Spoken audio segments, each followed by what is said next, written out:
एक तरफ एक नन्हा सा बच्चा लंबी डोरी में बंधी रेत की एक थैली घसीट रहा था। दूसरी तरफ एक 9-10 बरस की लड़की चरखा सा चलाने की कोशिश कर रही थी। इतना ही बड़ा एक लड़का इस तरह सहज सहज कदम उठा रहा था, जैसे पहली बार पाँव पाँव चलना सीख रहा हो।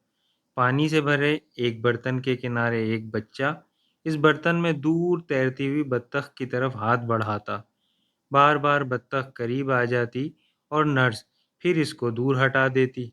बच्चे के हाथ से पानी में जो हिलकोरे पैदा हो रहे थे, वो इसे फिर करीब ले आते और नर्स फिर दूर हटा देती।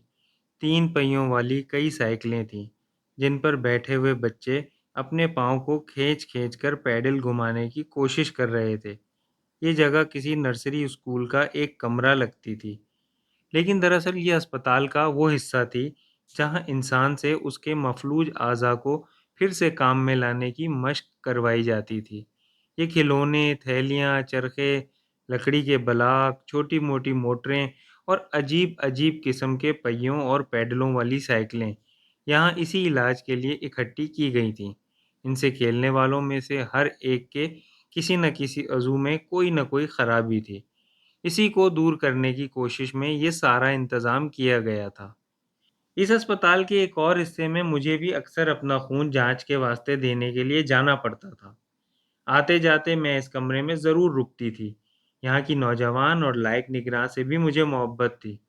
और फिर दर्द, माज़ूरी, मजबूरी, हिम्मत, कोशिश और उम्मीद का ये हैरतनाक माहौल मुझे बेहद मुतासिर करता था। यही वजह थी मैं उस दिन हैरान रह गई जब मैंने देखा कि एक ऊंची सी 3 पहियों वाली साइकिल पर एक बूढ़ी औरत बैठी है। स्लेटी रंग की घटिया रेशम का शलवार सूट, सफ़ेद मलमल का दुपट्टा, हाथों में सोने की मैली मैली चूड़ियाँ, बाल सफ़ेद, चेहरे पर झुर्रियों का जाल, रंग सांवला, आंखों पर ऐनक मगर उसमें से झांकती हुई छोटी छोटी आंखें जवानों की तरह जानदार। पाँव में स्याह जूते थे, जिनमें से एक ख़ास तौर पर उसके मफलूज पाँव के हिसाब से बना हुआ था। 3 पहियों की ऊँची सी साइकिल और उसकी ऊँची गद्दी पर बैठी हुई वो औरत अजीब लग रही थी। मैंने निगरान से आहिस्ता से पूछा, बीबी, यहाँ इतनी उम्र के लोग भी आते हैं? वो मुस्कुराईं। शायद चारों तरफ माजूरी देखते देखते उनकी मुस्कुराहट में भी एक अजीब सी उदासी आ गई थी। बोली, जी हाँ, कभी कभार आ जाते हैं। फिर आवाज़ मद्धम करके कहने लगी, वैसे इनका पैर ठीक होगा नहीं, मगर इन्होंने और इनके शौहर ने इतना कहा कि मैंने सोचा चलो कुछ दिन के लिए दाखिल कर लेते हैं। इसके बाद वो बुढ़िया से मुखातिब हुईं, क्यों माताजी, एक्सरसाइज नहीं कर रही हो? माताजी ने सर इतना ऊंचा उठाया जैसे कमरे की छत पर उनकी माजूरी का नुस्खा लिखा हो। फिर सर जरा नीचे लाईं और ऐनक में से झांक कर बोली, अजी वो संतरा लेने गया है ना? इतने में दरवाज़ा खुला और एक बूढ़ा आदमी अंदर आया। दरमियाना कद, गठीला जिस्म, लट्ठे की खूब घेरदार, बहुत उजली साफ सुथरी कलफ दी हुई शलवार, धारीदार कपड़े की गोल दामन कॉलर वाली इतनी ही खूबसूरत साफ सुथरी कमीज, पाँव में भारी खूब पॉलिश की हुई चप्पलें, नंगे सर, छोटे छोटे सफ़ेद तराशे हुए बाल, सुर्ख सफ़ेद रंगत, बड़ी बड़ी आंखें, हाथ में संतरों से भरा हुआ लिफाफा।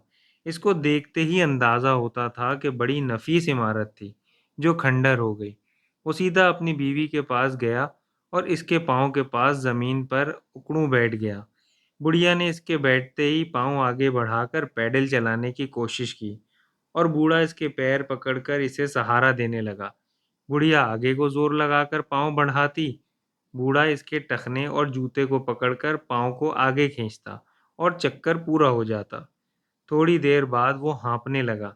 मुझे भी वहाँ खड़े-खड़े ये अंदाज़ा हुआ कि ख़ासा वक़्त गुज़र गया है, मगर बुढ़िया थी कि किसी सूरत नहीं रुकती थी, बल्कि बीच-बीच में शौहर पर झुंझला भी पड़ती थी। 1-2 बार पैडल इसके पैर के नीचे से निकल गया, तो इसने शौहर को काफ़ी सख्त सुस्त भी कहा। मैं और वहाँ की निगरान, दोनों खड़े देख रहे थे। वो मेरी तरफ देखकर मुस्कुराईं। मैं भी होंठ दबाकर मुस्कुराई।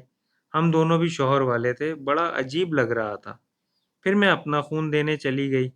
वापसी में एकदम जी चाहा कि चल के देखें तो ज़रा अब क्या हो रहा है। मैं कमरे के अंदर नहीं गई, मगर गलियारे में से गुजरते हुए मैंने कनखियों से देखा। वही मंजर जारी था। अब मैं कभी-कभी आते-जाते वहाँ रुकती। बुढ़िया और उसके शौहर दोनों मुझे पहचानने लगे।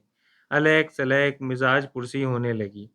मगर दोनों अपने काम में इतने इन्हमाक से मसरूफ़ रहते थे कि मैं ज़्यादातर उनकी तवज्जो अपनी बातों में लगाना ठीक नहीं समझती थी। ये भी ख़्याल आता था कि अगर कभी मौका हुआ तो अलग-अलग दोनों से बात करूँगी, और उस दिन मुझे ये मौका मिल ही गया। मैंने उधर से गुज़रते हुए देखा कि बुढ़िया का शौहर नहीं था। वो इसी तरह साइकिल पर बैठी संतरा खा रही थी। मुझसे रहा नहीं गया। उसके करीब जाकर बोली, "माताजी, आपके पति चले गए?" "नहीं जी बेटा, अभी कैसे जाएगा? मैं यहाँ से 2 बजे जाती हूँ। तो मुझको लेकर जाएगा। ज़रा किसी काम से कहीं गया है।" "आप कैसे जाती हैं?" मैंने पूछा। "अजी, बाहर तक तो अस्पताल की पहिएदार कुर्सी से जाती हूँ, फिर वो स्कूटर ले आता है, हम दोनों साथ ही जाते हैं, साथ आते हैं।"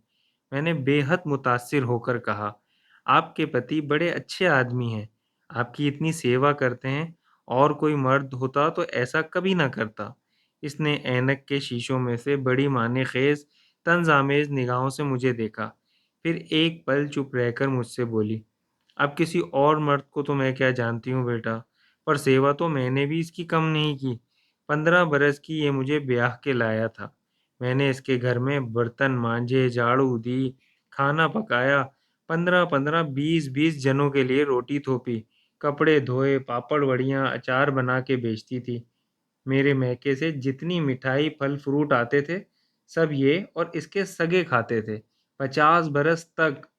"50 बरस?" मैंने हैरान होकर कहा। वो मुस्कुराई। "हाँ, हाँ, 50 बरस। ते मैंने इसके लिए बहुत से बच्चे भी जने, जिनमें से बस 2 लड़के, 1 लड़की ज़िंदा है। ते मैंने इसकी माँ-बहनों की गालियाँ भी खाईं। कभी-कभी ये किसी औरत से आँख भी लड़ाता था। मैं रात को 1-1 बजे तक इसके लिए दरवाज़ा खोलने को जगती थी, और ये शराब पी के आता था, कभी-कभी मुझको मारता भी था। ग़ालिबन मेरी सूरत पर ताज्जुब का रंग देखकर वो फिर मुस्कुराई। बोली, "ये जवानी में बड़ा बांका था। लाल-सफ़ेद रंग था इसका, और मैं तो सांवली थी।" फिर एक आह भर के बोली, "दरअसल इसने कभी भी मुझसे प्यार नहीं किया, और कभी-कभी तो मेरा भी जी चाहता था कि मैं इसको जान से मार डालूँ। पर पर मैंने इसकी सेवा की। देखने वाले समझते थे मैं बड़ी सती सावित्री हूँ।" फिर वो मुस्कुराई।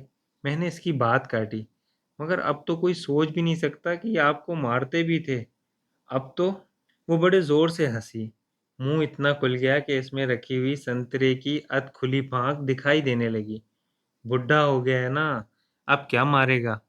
और औरत भी अब कौन इसको मुँह लगाएगी? बेटे भी बहुओं को लेकर अलग हो गए। अब इसे पता चला है कि इसकी साथी बस मैं ही हूँ। मुझे ज़रा बुरा लगा मुझे ज़रा बुरा लगा। बोली, "ऐसा ना कहिए माताजी, अब तो वो आपसे बहुत प्यार करते हैं।" इसने एक ठंडी साँस भरी। "हाँ, सब यही कहते हैं। तो मैं भी कहती हूँ, जो है वो ठीक ही है। लेकिन जैसा देखते हैं वैसा ही तो समझते हैं, और जैसा समझते हैं वैसा ही तो ठीक है, जब तक जो कोई कुछ भी कर दे।" वो चुप हो गई और संतरे की बाकी फाँकें ख़त्म करने लगी।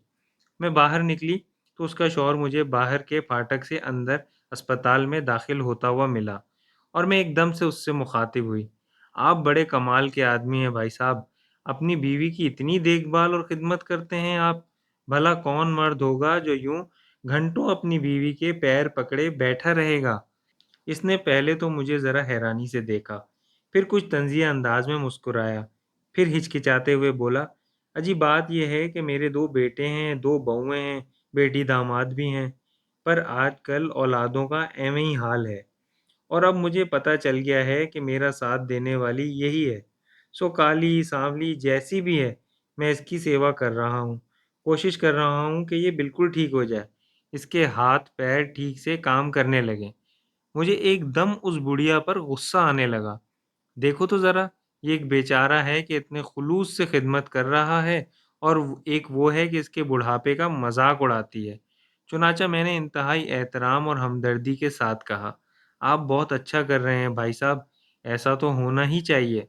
वो बोला, "बात ये है जी कि मेरी भी उम्र अब 70-72 से भी ऊपर की हुई। किसी भी दिन खाट पकड़ सकता हूँ। तो यही मेरी खिदमत करेगी ना, वरना मेरा क्या होगा? आप सोचिए अपनी सेवा में इसके अलावा किससे करवा सकता हूँ। मेरे दिमाग का पहिया एकदम उल्टा घूम गया और इतना घूमा कि मैं खुद कोई फैसला करने की बजाय आपसे ये पूछने पर मजबूर हुई हूँ कि इन दोनों में बड़ा सौदागर कौन था।